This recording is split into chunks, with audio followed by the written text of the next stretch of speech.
जब आपने फैसला ले लिया तो इससे पहले आपका कोई इंटरनेशनल ट्रैवल था? बाई रोड नहीं, बाई रोड ये मेरा पहला था। लेकिन वैसे आपके पास वीजे थे, आप गए हुए हैं? जी जी, मैं वैसे बाई ईयर जाता रहता हूँ। किन किन मुल्कों का टूर किया हुआ था? पहले मैंने जापान, सऊदी अरेबिया, अल्हम्दुलिल्लाह हज पर्पस के लिए 2 टाइम गया हुआ था। ऐसे दुबई, शेंजन में काफी दफा गया हुआ था।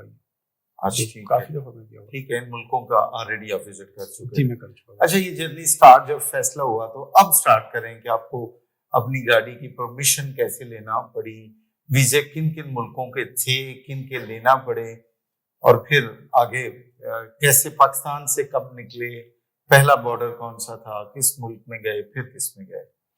ये हुआ ऐसा कि जब मेरी दोस्त से बात हो गई तो यूके का और शेंजन का वीजा मेरे पास था। ठीक है। तो क्योंकि मैंने 1-2 दिन में प्लान कर लिया था कि 1 हफ्ते का अगर ये सफर होगा तो न्यू ईयर पे मेरे दोस्त को वहां मिलना है, तो कैसे जल्दी से जल्दी हो सकता है। तो मैंने टर्की का ई वीजा ले लिया। ईरान का वीजा वैसे पाकिस्तान में इजी मिल जाता है। ठीक हो गया। अच्छा, लेकिन मेरे पास शेंजन का सिंगल एंट्री वीजा था उस टाइम, फर्स्ट टाइम जब मैंने ये, तो वो भी डाउटफुल था मैं कि क्या होता है। अब क्योंकि बल्गारिया जो था वो उस टाइम शेंजन में नहीं आया था, बल्गारिया और रोमानिया। मैंने जैसे टर्की से जाना तो बल्गारिया और रोमानिया अव्वल तो मुझे एंट्री देते ना, अगर क्योंकि वो शेंजन में आए थे नहीं, मतलब आ गए थे, अनाउंसमेंट कर दी थी शेंजन वालों ने, लेकिन उसने बाई रोड एंट्री देनी थी 1 जनवरी 2025 से। और आप दिसंबर 2024 की बात कर रहे हैं? दिसंबर में था कि मैं 25 दिसंबर को वहां पहुंच गया था बल्गारिया बॉर्डर के पास।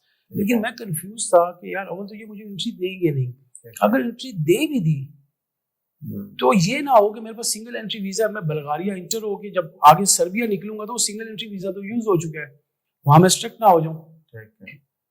किसी ने पहले जर्नी की नहीं थी, हाव ना इतनी थी नहीं, तो मैंने रिस्क नहीं लिया।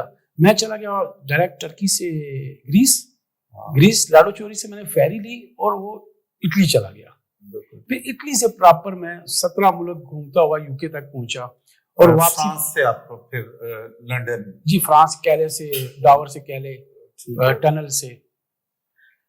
ठीक है जी हाँ, तो वहां पहुंचा था उस वक्त। ठीक है, तो यहाँ से गाड़ी की परमिशन कैसे मिलती है, वो क्या तरीका है? गाड़ी की ये भी मैंने गूगल सर्च किया था, क्योंकि मैंने कहा कि किसी ने पहले जर्नी की नहीं थी, इसलिए इतना आइडिया नहीं था मुझे। तो मैंने गूगल पे देखा ये ऑटोमोबाइल एसोसिएशन का इदारे हैं, ये हर मुल्क में, ये आपके गाड़ी का कार्नेट दी पासिज यानी कि गाड़ी का पासपोर्ट कह लें, वो इशू करते हैं, उसकी बिना पे आप जा सकते हैं। तो मैंने जब गूगल सर्च किया तो हमारे लाहौर में पाकिस्तान में एक ही इदारा है।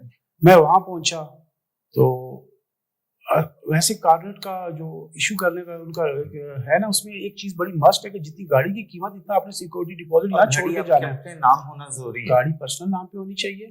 ठीक है, और उतनी ही मालियत जितनी गाड़ी की कीमत इतना आपने सिक्योरिटी डिपॉजिट यहाँ छोड़ना है। डिपॉजिट और इन द शेप ऑफ पे ऑर्डर या कैश। और ये इदारे का नाम क्या है? Automobile association. Okay, automobile association. तो मैं वहां पे गया, वहां जाके उन्होंने, ये हमारे बहुत अच्छे हैं ऑटोमोबाइल वाले, वो मैं इसलिए कह रहा हूँ कि उन्होंने मुझसे मांगा ही 2 मिलियन सिक्योरिटी डिपॉजिट है। वो कहते हैं हमें पता ऑलरेडी पाकिस्तान में इतनी महंगी गाड़ियां कोई नहीं छोड़ के आता वहां पे, तो हम लोग चाहते हैं कि टूरिस्ट को इस तरह फैसिलिटेट करें।